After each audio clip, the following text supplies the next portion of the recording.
তোমাকে সৃষ্টি করার আগে আল্লাহ পাক লিখে রাখছেন। সুবহানাল্লাহ।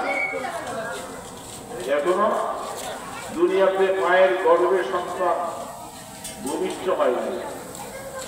আল্লাহ রাসূল বলেন, যখন আমি কোনো মানুষ মায়ের গর্ভ থেকে তাকে দুনিয়াতে পাঠাবার মনস্থ করি, সিদ্ধান্ত নেই, তখন মা বাবার বীর্য যখন একসাথে মিলিত হয়, 40 দিন পরে এটা রূপান্তরিত হয়ে আরেকটা স্তরতে চলে যায়, আবার 40 দিন পরে আরেকটা অবস্থায় যায়, আরেকটা 40 দিন যাওয়ার পরে এবার আল্লাহ পাক একদম ফেরেশতা পাঠান। কতটুকু খাওয়ার জন্য কি পাঠান দেওয়া?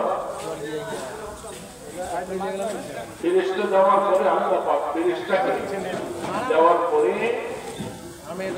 ফেরেশতা আল্লাহ পাকের কাছে তথ্য করেন। সব কোরআনের মধ্যে এবং হাদিসের মধ্যে পাওয়া যাচ্ছে।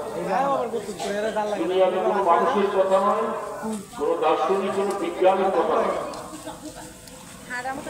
আল্লাহ পাকের কাছে ফেরেশতা জিজ্ঞাসা করেন যে এই মায়ের গর্ভ থেকে যে বীর্যটা রক্তে আর গোশতে পরিণত হলো, এটাকে কি মানুষ আকারে পৃথিবীকে পাঠাবো কিনা,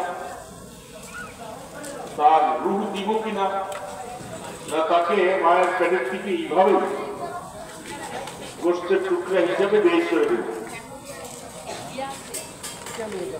আল্লাহ পাক বলেন, হ্যাঁ, তাকে মানুষ দেওয়ার সিদ্ধান্ত নেওয়া হয়েছে আমার পক্ষ থেকে, মানুষ হিসাবে তাকে দুনিয়াতে আমি পাঠাবো। তখন তথ্য করা হবে সে এই মানুষটা পরিপূর্ণ সুস্থ অবস্থায় যাবে, না বিকলাঙ্গ হইয়া তাকে কোন হাত পা বাঁকা করে, চক্ষু কানা করে, কানে বয়রা করে বিকলাঙ্গ করে পাঠাবো, না সুস্থ পাঠাবো?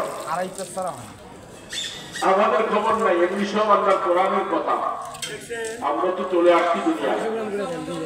তখন আল্লাহ পাক বলেন, এই লোকটাকে, এই মানুষটাকে আমি পৃথিবীকে সুস্থ হিসাবে পাঠাবার সিদ্ধান্ত নিয়েছি।